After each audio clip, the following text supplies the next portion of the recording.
मेरे में इतनी समझ नहीं थी, पर मैंने सोचा प्याज के दाम बढ़ जाने से अटल जी का प्रधानमंत्री का पद जो सशक्त एक पाया है उन्होंने अपनी मेहनत से, वो क्या छीन लिया जा सकता है। तो 13 दिन के कुछ समय पश्चात जिंदगी छावनी जो कि ग्वालियर ही जिले में पड़ती है, बहुत दुल्हन की तरह सजी। मैं छोटी थी तो मैंने माँ से कहा, माँ क्या हुआ? बोले बेटा प्रधानमंत्री जी अटल जी पुनः चुनाव में दोबारा उनको पद दे दिया गया है, प्रदान किया गया है। एक सेकंड, ये मेरा तो उनको मैंने जब देखा साक्षात, जो अटल जी का हाव भाव, एक साधु तो नहीं कहूंगी पर एक बहुत ही मतलब एक गंभीर व्यक्तित्व, खुश मिजाज। वहाँ अटल बिहारी के नाम से लाइब्रेरी भी स्थापित है ग्वालियर में जिंदगी छावनी में। तो उनको जो मैंने देखा और जो मैंने अभी तक स्मृति में वो में है, तो मैंने कुछ लिखने की कोशिश की है, तो आप सभी के समक्ष प्रस्तुत है। सत्य के पथ पर अपने कर्मों से चल रहे थे जो संभल संभल। काफी कांग्रेस चर्चा में रहती थी तो उनको अपना एक एक स्टेप बड़ा संभल संभल के लेना पड़ता था, क्योंकि वे अटल थे। सत्य को बड़ा संघर्ष होना पड़ता है, वो शायद एक सत्य वक्ता ही जान सकता है मैं क्या कह रही हूँ। तो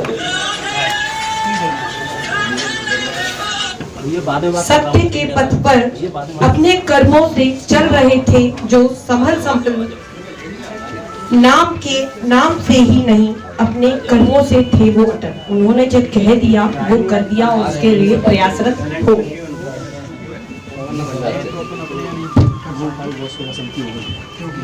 प्रखर राजनेता बनकर जिन्होंने प्रधानमंत्री के पद के दायित्व को चुना, जनता की सुनने वाले इस सेवक को जनता ने स्वयं चुना। जनता की सुनने वाले इस सेवक को जनता ने स्वयं चुना। परम ओजस्वी वक्ता थे बिहारी जी, अटल वाजपेयी बिहारी। परम ओजस्वी वक्ता थे अटल बिहारी जी। वे थे प्रशंसनीय कलम के जादूगर। एक से एक बढ़कर लिखी थी उन्होंने अपनी रचनाएं, कविताएं, छंद, गजल। भाव विभोर कर देने वाली शैली उनकी रचनाओं में दिखती है। भाव विभोर कर देने वाली शैली उनकी रचनाओं में दिखती है। उनका प्रभाव इतना गहरा था कि आज भी कलम इतिहास की उन्हें याद करती है। कलम की मानकर मौका दे खुद को, एक जिंदगी है जानकर। खुद से तू ये वादा कर, गम का तू ना साया बन। खुद से तू ये वादा कर, ठीक है, गम का तू ना साया बन। हंस कर तू ये मान ले, जिंदगी है तेरी, तू ये जान ले। आया है अकेला तू जाएगा अकेला ही। आया है अकेला तू जाएगा अकेला ही। तू शून्य पर है क्यों खड़ा, तू शून्य से तो है बड़ा। रावणों के काल में तू राम का क्यों है चेला। जिंदगी के जाल में तभी तो तू अकेला है। गम और खुशी का यहाँ मेल जोल का रेड़ा है। तभी तो सबके चेहरे पर भय का दिखता एक मेला है। सोच सोच सोच, यहाँ कौन तेरा अपना है। पाएगा सबको तू, फिर भी तू अकेला है। खेल है ये जिंदगी या जिंदगी का खेल है। रिमझिम के गीत सावन गाए, हाय भीगी भीगी रातों में।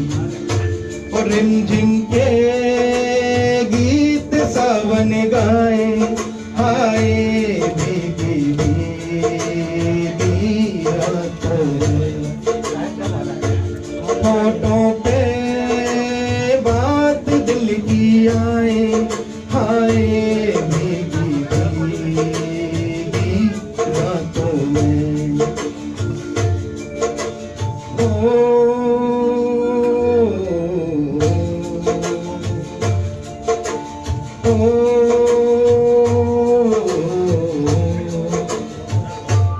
तेरा मेरा पूछे ना था, बड़ी वो ये घटा घन घोर है।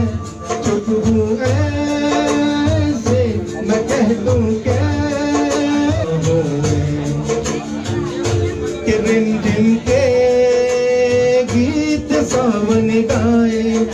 आए भीगी भीगी रातों में।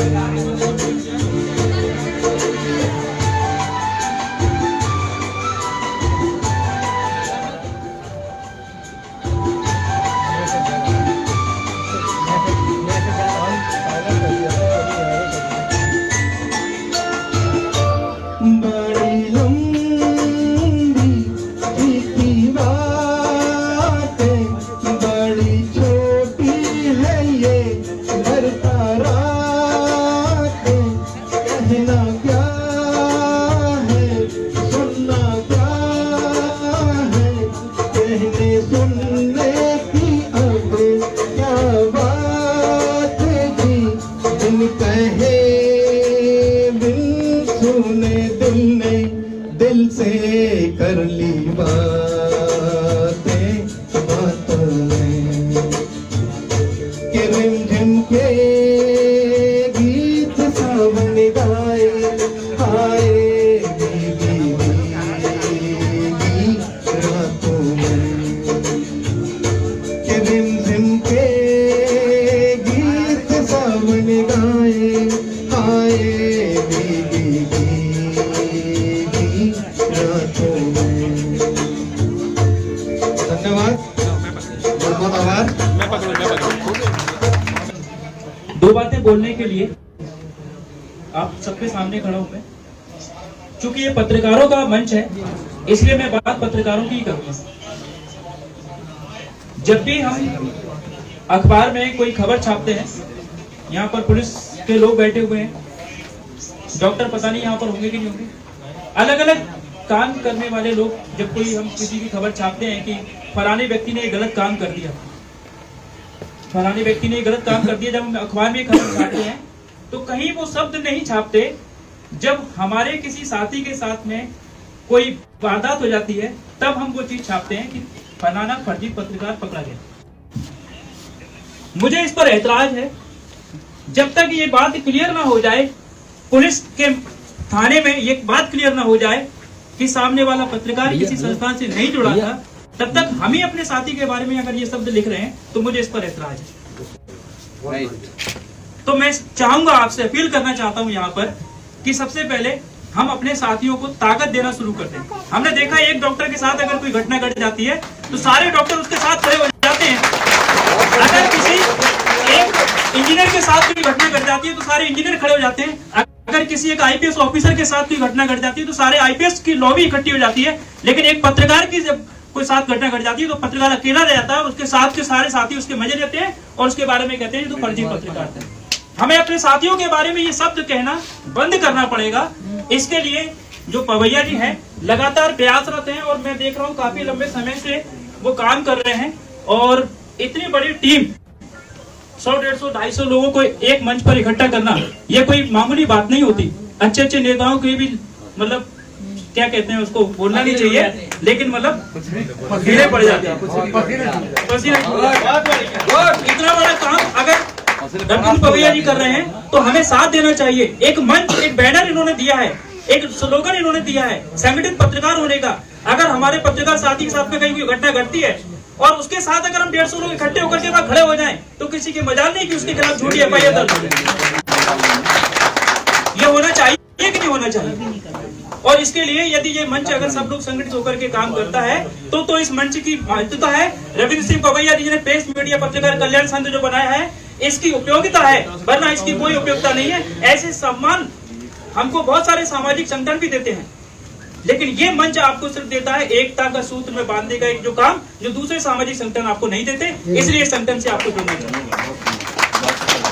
एक पत्रकार होने के नाते मैं आपसे एक बात और कहना चाहता हूँ कि आप कितने भी बड़े संस्थान में काम करते हो, वहाँ के एक रूल्स होते हैं, वहाँ की एक लाइन होती है। उस लाइन के अगेंस्ट आप नहीं काम कर सकते, उस लाइन के अगेंस्ट आप काम नहीं कर सकते। लेकिन आपकी भी एक अंतरात्मा होती है। हजारों पत्रकार के जो बैनर हैं, चाहे वो इलेक्ट्रॉनिक मीडिया हो चाहे वो प्रिंट मीडिया हो, हजारों बैनर हैं। उन हजारों बैनरों के बीच में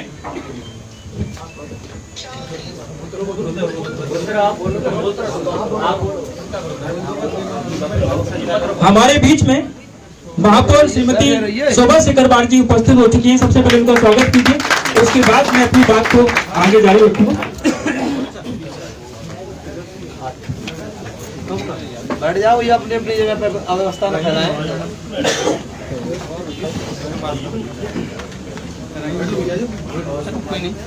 मैं चाहूंगा कि एक माला पवैया जी से चाहूंगा कि वो हमारी महापौर जी का स्वागत करें। आप बैठो, आप बैठो।